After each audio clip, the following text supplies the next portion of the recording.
Hi friends, ഇന്നത്തെ വീഡിയോയിൽ retail ready സോഫ്റ്റ്വെയറിലെ കൊട്ടേഷൻ ആൻഡ് എസ്റ്റിമേറ്റ് എങ്ങനെ ബില്ലിലേക്ക് കൺവേർട്ട് ചെയ്യാം എന്നുള്ളതാണ് നോക്കുന്നത്. ഫസ്റ്റ് നമ്മൾ ട്രാൻസാക്ഷനിൽ പോയിട്ട് കൊട്ടേഷൻ ക്രിയേറ്റ് ചെയ്യുവാണ്.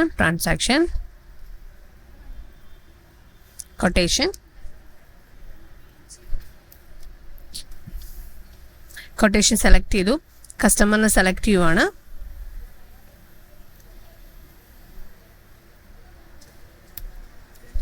ദെൻ എന്തൊക്കെ ഐറ്റംസ് ആണോ കസ്റ്റമറുടെ കൊട്ടേഷൻ കൊടുക്കേണ്ടത് ആ ഐറ്റംസ് ആഡ് ചെയ്യുക.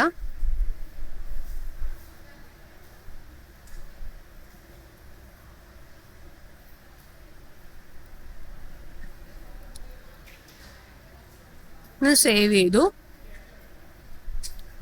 ഓക്കെ, ഇപ്പോൾ കൊട്ടേഷൻ സേവ് ആയിട്ടുണ്ട്. കൊട്ടേഷണൽ ഇമേജസ് കൂടി വരും. ദെൻ ക്ലോസ് ചെയ്തു. അതിനുശേഷം സെയിൽ പാനൽ ഓപ്പൺ ചെയ്യുവാണ്. സെൽ പാനൽ ഓപ്പൺ ചെയ്തു. ഇതിൽ കൊട്ടേഷൻ ഓപ്ഷൻ അവൈലബിൾ ആണ്. കൊട്ടേഷൻ സോ ജസ്റ്റ് സെലക്ട് ചെയ്യുവാണ് കൊട്ടേഷൻ. ഓക്കെ, എന്തൊക്കെ ഐറ്റംസ് ആണോ ആഡ് ചെയ്ത് ജസ്റ്റ് ടാഗ് ആൻഡ് ഡ്രോപ്പ് ചെയ്തു, ക്ലോസ് ചെയ്തു. ഓക്കെ, ഇനി എന്തെങ്കിലും കൂടുതൽ ഐറ്റംസ് ആഡ് ചെയ്യാനുണ്ടെങ്കിൽ അതിവിടെ ആഡ് ചെയ്ത് കൊടുക്കാം.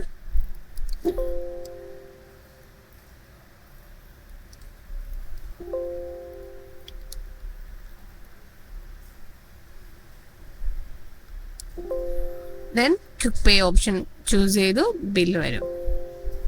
ഓക്കെ, ഇനി ഈസി ആയിട്ട് കൊട്ടേഷൻ നമുക്ക് ബില്ലാക്കി മാറ്റാൻ പറ്റും. അതേപോലെ എഡിറ്റിംഗ് ചെയ്യാനും പറ്റും.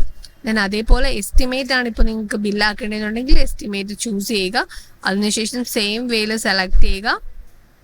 എന്തെങ്കിലും മോഡിഫിക്കേഷൻസ് വരുത്താനുണ്ടെങ്കിൽ നമുക്ക് മോഡിഫിക്കേഷൻസ് വരുത്താം.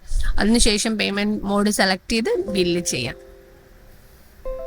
ഓക്കെ, വളരെ ഈസി ആയിട്ട് കൊട്ടേഷനും എസ്റ്റിമേറ്റും റീറ്റെയിൽ റെഡി സോഫ്റ്റ്വെയറിൽ ബില്ലാക്കി മാറ്റാൻ പറ്റും. Okay, thank you for watching this video. Thank you.